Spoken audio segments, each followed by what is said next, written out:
Alright guys, welcome to my first game plan of the year, and the playbook we're going to be looking at in this game plan is the Denver Broncos playbook. And the reason I picked this playbook is one, specifically the meta.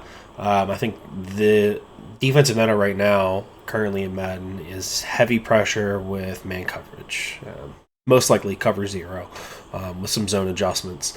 So the reason I picked this playbook is I feel like this does a pretty good job with the formations that we have available to us in, one, dealing with the blitz, the A-gaps, and two, it has the type of formations that would cause man coverage problems, whether it be with alignments or just the routes that are in the formation. So that's why I went with this, and my main formation that we're going to be going over first is the gun doubles hip.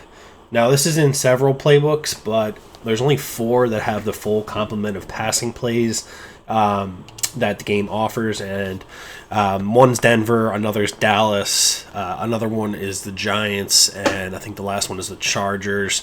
I want to say one of those is exactly the same as the other one, but either way, I just felt Denver just gave us the best option. Now, if you're more of a run-heavy type player and you want some really good RPOs, the New York Giants has some really annoying RPOs to deal with, specifically the RPO reads that allow you to take off with the quarterback, as well as either throw the ball or hand the ball off to the halfback. But let's go ahead and just jump into the gun doubles hip. Let's talk about the audibles. Let's talk about the personnel. First, let's go with our audibles. So the audibles that I typically set, my first audible, X or square, is going to be the play with the C route. This is bench halfback angle. And instead of inside zone, we're going to use the read option. Many of you know this already. Some of you probably don't. But the read and react logic that is built into Madden 24 will essentially cause a run commit after you use a certain run more than twice. So that would apply to inside zone, any stretch, anything that's not an RPO or a read option. So thankfully we actually have a read option that we're going to go ahead and use as our run audible. We're going to keep the switch wide receiver drag, and instead of the flood drive, I like to come out in the PA go slot cross, because my muscle memory is that my RB or R1 audible is typically a play action play. Now you can go ahead and leave it as the flood drive, but for me, I do the PA slot cross, and in that case, I'm actually going to come out in the flood drive. Now, the only other, there's a few other passing plays that are in this formation that are lesser passing plays, but now we have access to the bench halfback angle, the switch wide receiver drag, the flood drive, and the PA slot cross go, 4 passing plays and a running play. We don't use levels as much. Red zone scissors, I actually do use this in the red zone, ironically. And then the slip screen, I've literally called it once. I think I've called it in practice mode one time, as you can see on the screen.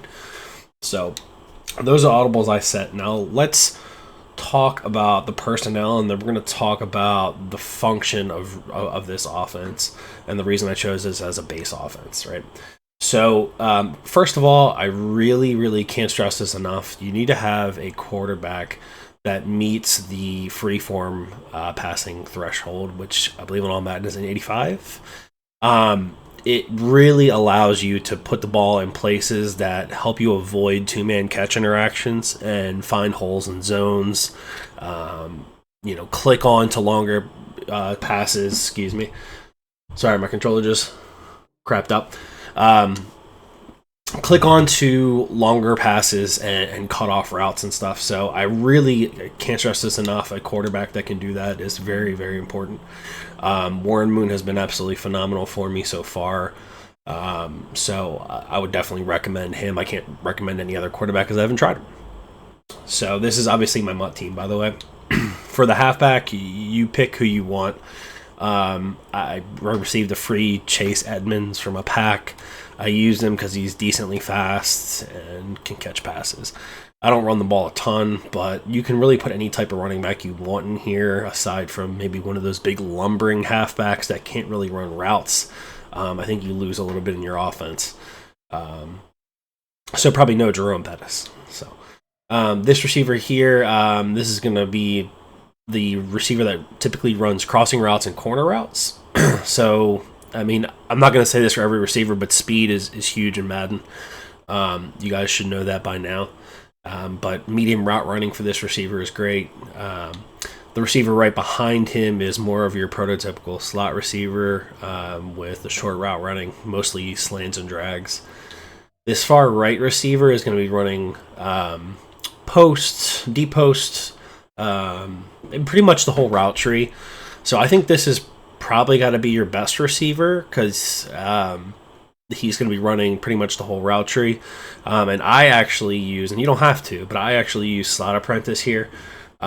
The reason that I use Slot Apprentice, I just think it adds another layer to the offense. And the Jerry Rice was actually very affordable and easy to get the Slot Apprentice on. So I don't really see a reason not to use him. So I highly recommend that. And for tight end, you want short route running. This is going to be drags, slants, zigs, in routes, out routes, things like that. I don't typically throw a lot of long balls to the tight end, so this is going to be that short to intermediate range type receiver. Now, why did I choose the gun doubles hip? Well, there's a few reasons. If you just look at the formation, you have aspects of compression that we can take advantage of while not fully committing to a full compressed set. Like what I mean by full compressed set, like gun type. This is all compression, right? The spacing isn't there unless you motion a receiver. These guys are all compressed. This is one of the formations we're going to use to cause misalignments in man coverage. But for the purpose of being a more balanced formation, I like the gun doubles hip a little bit better. Also, let's go ahead and come out in a play, and it doesn't really matter what the defense is. You're able to motion every single one of these receivers. So let's start with the halfback. I like putting the halfback on a wheel, and you can motion him either direction, and then he stays on the wheel route.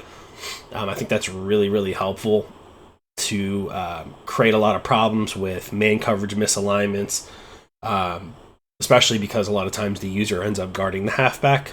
You put a lot of stress on the user trying to guard a wheel route because you can either snap throw it or you can wait till he outruns the coverage. So I think that's awesome. You can motion the tight ends either side of the formation, right? And now I've created trips left. You can do the same thing with the receiver over here. So now I've created gun bunch tight end on the left here. And you can even motion this guy out a little wider. Say you want to have a little bit more spacing. You can motion out here. If they're in, for example, like a cover 4, you could just throw a little quick out route. So that spacing really helps out. And then you also have, you can motion these guys over.